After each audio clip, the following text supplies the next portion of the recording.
Now this is another test with my Canon M50. This time I'm holding it on a vintage tripod. Let me just adjust this angle slightly. This time I'm holding it on a vintage tripod. I want to change this angle again. I'm not able to get the angle I like here. Alright, Canon M50 again on a vintage tripod. I'm hoping that the three legs of this tripod, they form a little bit more of a handhold than the single little stand that I usually use with this. It also gives me a little bit more reach, so I can put it a bit further away from my body, get a bit more real estate from side to side, etc. And hopefully it's able to be stabilized a bit better. So the camera has stabilization in the lens, in the camera, but still if it jerks around too much, it's unable to cope too well. So I need to give it a good base to work from. At the moment, this vintage tripod is probably about what seems to me the easiest thing to grab and walk around with something of this weight. I use the same thing for my Canon M50. This is the Canon M50. I use the same thing for my Canon SX60, which is about the same weight as this. It's a bridge camera. And how's this looking?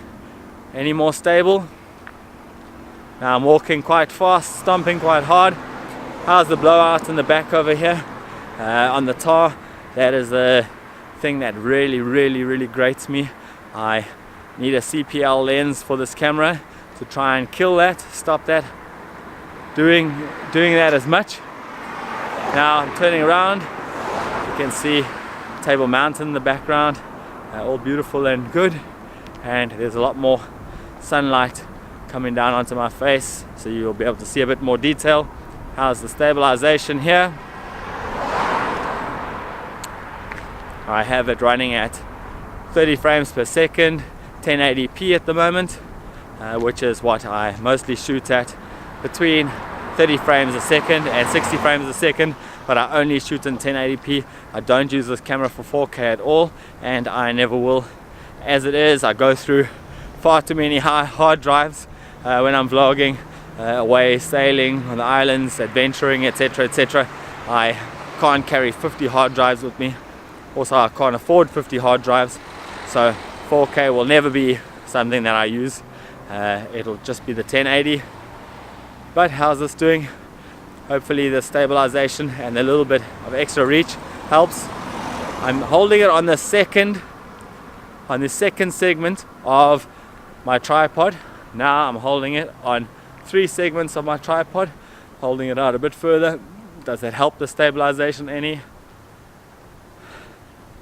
Let's see, I can see the Rode Video Mic Pro bouncing around a little more on top of the camera as I walk now, but it's a regular kind of bounce, so it doesn't look too unstable. I also find that with the slightly heavier cameras, if the camera is slightly further away from me on a stick, it is able to deal with the bouncing a little bit better than if it's on a single small handheld handle, like a GoPro handle. I find the same thing with my GoPros. If I put them a little further away from my body, it's able to deal with the jostling and bouncing a little bit better. And here we go into the shade.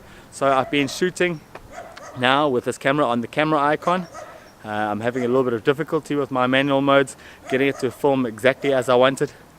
So some of these settings are being handled by the camera automatically. Now that I've walked into the shade, how's that coping? Can you still see lots of detail? I don't have it in an ISO lock at the moment, which I usually do. Any good?